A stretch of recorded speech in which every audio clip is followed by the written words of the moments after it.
నాడు మరి కూటమి ప్రభుత్వం ఏర్పడిన తర్వాత మరి కూటమి ప్రభుత్వం పెద్దలు కూడా వారు జగన్మోహన్ రెడ్డి గారు ఇచ్చేది ఈ పథకాలే అవి కాదు, మీకు ఇంకా మీ అవసరాలు ఎన్నో ఉన్నాయి, నాకు తెలుసు, నేను సీనియర్ ముఖ్యమంత్రి, మొత్తం 45 సంవత్సరాల ఇండస్ట్రీ అని మరి చంద్రబాబు నాయుడు గారు ఆ రోజు చంద్రబాబు నాయుడు గారు కావచ్చు, పవన్ కళ్యాణ్ గారు కావచ్చు, మరి వాళ్ళు చెప్పడం జరిగింది. అదేవిధంగా మానవుడు అనేవాడు ఆశాజీవి కాబట్టి సరే ఆనాడు ఇప్పుడు జగన్మోహన్ రెడ్డి గారి 5-6 పథకాలు ఇస్తుండు. ఆయన పాపం ధర్మంగానే అనుకున్నవన్నీ కూడా ఆ రోజు ఏమైతే ఎన్నికల మేనిఫెస్టోలో చెప్పిండు ఇచ్చాడు. కానీ చంద్రబాబు నాయుడు గారు ఇంకా ఏందో 12 పథకాలు అంటుండు. వీటన్నిటి ద్వారాగా మనం ఇంకా మేలు పొందుతాం, మన కుటుంబాలు ఇంకా అభివృద్ధి చెందుతాయని పేద ప్రజల మొత్తం కూడా ఆలోచన చేయటం జరిగింది. ఆ ఆలోచనలో మరి ఆనాడు ఉన్నటువంటి పరిస్థితుల్లో మరి కార్యకర్తలు కానివ్వండి, నాయకులు కానివ్వండి కొంత నీరసించిన మాట వాస్తవం. కారణం ఏంటంటే ఆనాడు సర్పంచులుగా గెలిచిన, ఎంపీటీసీలకు గెలిచిన, ఇంకొక పదవైనా ఆ నాయకత్వాన్ని అధిష్టానం నుంచి గ్రౌండ్ లెవెల్ నుంచి పై స్థాయి వరకు కూడా గుర్తించలేకపోయారు. సరే ఎక్కడ కూడా ప్రజలకు ఇబ్బంది లేకుండా ఉండాలో చూశారు. కానీ మన నాయకులు, మన కార్యకర్తలు, మన సర్పంచులు, మన ఎంపీటీసీలని జగన్మోహన్ రెడ్డి గారు భావించడం జరిగింది. అదేవిధంగా మరి జగన్మోహన్ రెడ్డి గారికి కింద గ్రామ స్థాయిలో ఉన్నటువంటి నాయకత్వానికి మధ్యలో పనిచేసినటువంటి XYZ ఎవరైనా కావచ్చు, మరి ఈ విషయాన్ని ఈ కార్యకర్తలు, నాయకులు ఇబ్బంది పడుతున్నారటువంటి విషయాన్ని జగన్మోహన్ రెడ్డి గారి దృష్టికి తీసుకుపోవటం లోపించడం వలన ఏదో విధంగా బై మిస్టేక్ జరిగింది.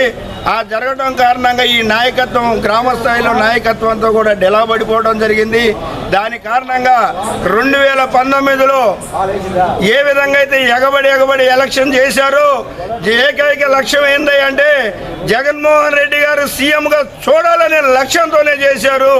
కానీ అదే కార్యకర్త ఎంత ఎగిరిపడి చేసినా నీరసం తప్పితే ఉపయోగం ఏముందని ఏ గ్రామాన కూడా ప్రతి చోట ఇక్కడ అక్కడని కాదు రాష్ట్ర వ్యాప్తంగా కూడా ఆ విధంగానే జరిగింది. ఆ కారణంగా ఇవాళ పేదలంటే అభిమానించి పేదవాడికి ఏం అవసరమో గ్రహించి పేద ప్రజలందరికీ అందించినటువంటి మహాగణుడు ఇవాళ మాజీ ముఖ్యమంత్రి అవ్వాల్సినటువంటి పరిస్థితి వచ్చింది. దీన్ని గ్రామ స్థాయి నాయకుల నుంచి పై స్థాయి నాయకుల్లా కూడా దీంట్లో చిన్న పొరపాట్లన్నీ జరిగినాయని నేను భావిస్తున్నాను.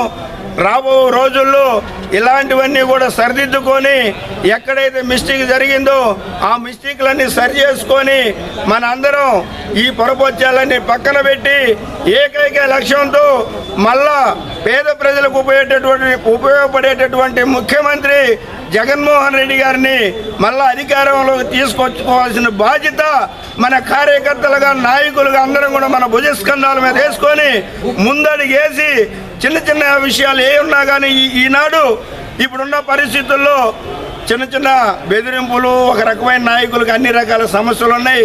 అది అందరికి తెలిసిన విషయం కాబట్టి ఏ ఒక్క కార్యకర్తకి ఇబ్బంది జరిగినా, ఏ ఒక్క నాయకుడికి ఇబ్బంది జరిగినా అందరం కూడా ఒక ఐక్యతతో పోరాటం చేసి మనం అందరం కూడా ముందుకు ఈ 4 ఇంకా సమయం ఉంది కాబట్టి మరి కూటమి ప్రభుత్వం వారు ఏం చేస్తారో చూద్దాం.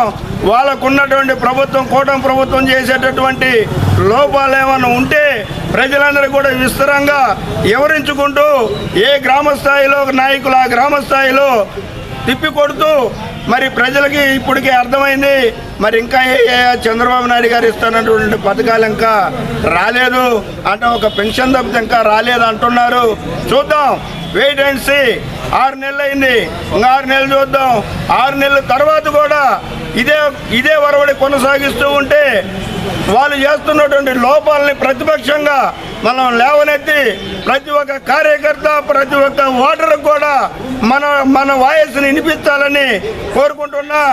ఎక్కడైనా కానీ ఏదన్నా బడుగులు బలహీన వర్గాల వారు ఏదైనా మాట్లాడబోతే ఏదైనా ఇబ్బంది జరుగుతుంటే అక్కడ మన అందరం కూడా ఒక సమిష్టిగా ఒక చీమల్లాగా చేరైనా కానీ ఆ సమస్యను పరిష్కరించుకొని వారి వాయిస్ కూడా ప్రతి ఒక్కరూ స్వేచ్ఛాజీవులుగా మళ్ళీ అందరం కలిసికట్టుగా జరిగిన తప్పులన్నీ కూడా సరి చేసుకుంటూ ముందుకెళ్ళాలని కోరుకుంటున్నా.